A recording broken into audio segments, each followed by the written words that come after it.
Right, let's flip over. Let's do the Heretics. Because here's the fun thing on this one, Jensen, is this is one where I actually do feel a bit smug. This actually seems like it's gone exactly as I thought it would, for real. Because I do think people were way too hasty with Heretics last split because it ended really badly. At the end, their problem was if you had recency bias, the end of the split looked so shit. It was like, oh, it's terrible. But people were forgetting when they were like having the first couple of weeks, so they were looking good. And I'll say the reason why I said I'm actually fine with Perks being cut in this instance, not last split, but in this instance, is because he actually was solo losing games sometimes. In fact, there was even a couple of games, like I pointed out, that I actually think they won, and he almost tried to solo lose them. Like, he actually had some games that were terrible. And crucially, because I knew Trimby's going to bring like more of a shot calling component, I was quite confident the Trimby move would be good. And then there's Viru one. My take on that one is he doesn't have to be really good. He's actually been all right. I actually don't think he's been that mega. He's just been all right. His job is just don't fucking feed like Perks was, unfortunately. Because that was the problem. Perks himself had become like, that's the type of bad play I'm talking like. When I say Sakin doesn't make a play, Perks was just doing bad plays. That's worse in some ways. So I actually think if you look at the team now, it has fixed a bunch of their problems. Now, they're not going to be ridiculous. They're not going to win the league. But I'll tell you what, mate, I actually had this as a team that could be like fourth or something. I'm pretty confident this can happen. This actually looks like an all right team. It looks like it should be either fourth or fifth to sixth when the playoffs comes. This is actually a solid team. It's not bad. Where are you at on this team? No, I'm actually quite high on Team Heretics after the roster changes that they have made.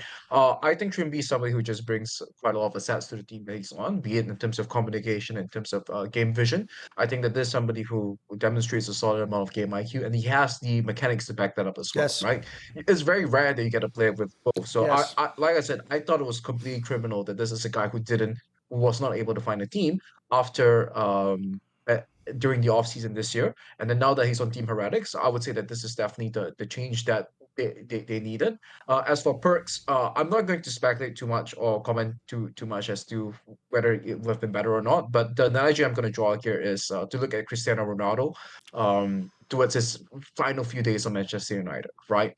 When he returned Okay. to Manchester United, and then he went over there, and it was the wrong fit, right? Because when they brought in the new manager, and he wanted to play this very high intensity Oh, passing sure. style, Yes. Yes. and Cristiano Ronaldo was not that, right? He didn't have the pace. He was No, he getting was too older in old in his age, and he career. Yeah, didn't have. he was clearly trying to reserve energy, wasn't he, to score? And then they wanted him to basically run the whole time, right? Yes. So it was the wrong fit in that scenario. Yes. And if you look at Perks' champion pool, one of his lower win rate champions is the like of Twisted Fate, whereas his central carry champions of Akali, Azir, and Ryze was most played and most successful champions, right? LeBlanc in this case was something that was there as well. And I would say it's the complete mirror, not mirror, it's the complete opposite to what Zviru has, right? Where he's played a lot of Nico, Karma, and Talia, is a lot more supportive mid laners. And in this case, he can be a passenger, right? He shows up, he Yes. presses the crowd control, presses the shield in the team fights. Lissandra and Talia are actually his most successful champions alongside Twisted Fate. So if this is what the team needs, and I think that this is something that I brought up previously with regards to how they're playing their macro in winter, that was a little bit outdated. It felt a little bit too greedy. And I think that that's something that I heard a Yankos acknowledge on the stream as well. Whether I'm not saying he acknowledged me, but he acknowledged that their approach to macro was a little bit too outdated. It had Right. not kept up with the times, and I think they're getting a mid laner like Zviru and then playing around the carry top laner like Wonder, and then being able to play Flakked as a second central carry is probably the reason why they're finding so much success now, right? They're definitely a map control style of team. Is a Peter Dunn project. He also believes in the map control style of play. Yankos has done best in that scenario. They have Trimby who can link up with Yankos right now, support jungle synergy. We've talked about how important that is.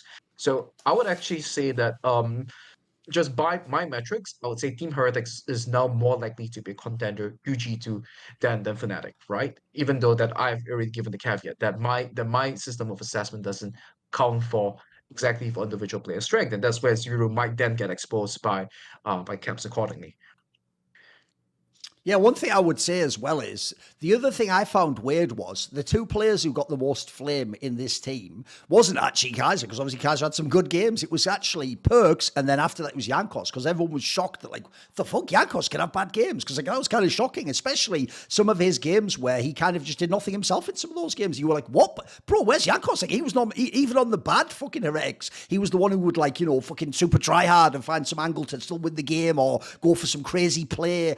And what was wild was he also seemed, when the Perks lineup was there, like he was off his game. I'll tell you what, mate, there's another thing you can say. Look, we can't know if it's totally because of this, but the A/B testing says, mate, Perks going out the lineup just brought back the old Yankos. This guy's fucking mega again. It's like right back to being one of the best junglers. And in fact, you look, it's the problem. Yeah, Perks has had ups and downs in his career. Yankos, the floor on his game is mega because so much of it's about his brain and his understanding of the game. And it's right back again. You can see he looks really, really good again. By the way, I actually think the sleeper guy on this team everyone just ignores is actually Flakked. Mate, Flakked, I've said it before. I said it before jokingly when I was talking about Targamas on past episodes. But like, I actually do sort of low-key think I was a bit too reductive about Flakked. I did just think because he was like the clean-up ADC in G2 that like that's all he could be. Mate, I've actually seen in this team, he can have some carries. He can have some fucking... Like, mate, his Zeri game wasn't bad, actually. Yeah, he's actually kind of like a canny player. What I like about him as well is he actually is sort of like a fucking European prey or something, Jensen. He knows his job. He doesn't overreach. He doesn't int. That's one thing I fucking love about this player. He'll just play to like his standard. And he's actually a very consistent player too. Seems like a brilliant personality. He's actually one of those players where Spanish fans hadn't gone so mad when he's in G2. I feel like actually this guy should get his flowers. He's just a good player. Like if you look over his career, and now he's had a few years of it, and look at all the different teams he's playing as well, mate. Like this guy's actually just shown me he's a good player. He's not in it. Listen, he's never going to be what I think of someone like an upset can be at their peak, but he's a good player. And in this team, he works. I actually think Flacken's like a sleeper. He's good. Yeah. I mean, I think that this is a team that if now that they've made these changes to the roster, I'm not too sure if we have to put a little bit of a cap on this view, right? But from what they've shown me so far, I actually think that this team is on the trajectory. If I'm gonna say that teams from the West that can have a hope against the teams in the East, of course there is G2 in the category. I would say that this team Heretics roster could be there as well. You have Trimby, you have Yankos. This game, support and jungle is so important right now. I think that these two are definitely, arguably best in class or up there in the conversation, right? In the West right now, where it actually gives them a chance to compete with the Eastern teams.